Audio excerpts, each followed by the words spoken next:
Hello guys, so today we are in beginning of July and still here in Portugal, sunny Portugal, we are experiencing some rain.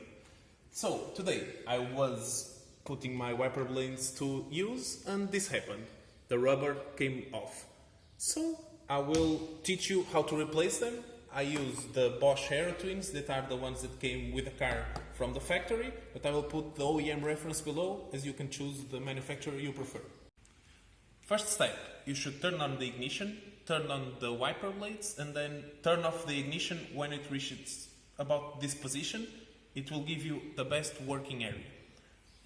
Okay, now you will only need to press this button right here. You pull it off, it will give you a little bit of struggle, but it will come off. Then you should be advised to put any kind of protection like a cloth or something.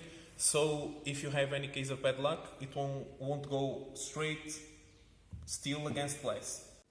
Next step, you need to make sure that the new blade is exactly the same size as the old blade.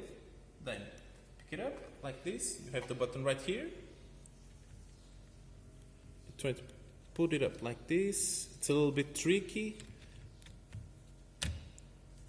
Then okay, new blade, you can put it down, it's replaced. Now the exact same thing for the other blade. As you can notice, I already put it a little bit down because on the center of the car I don't have the height to reach there. And as you can see, I have the cloth right here because if I let it down it won't break my windshield.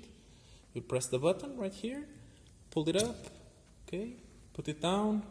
As you see, it's dead. Replace it with the other one. Oh, and one thing I must correct. These ones were not Bosch, but these ones are, so German power.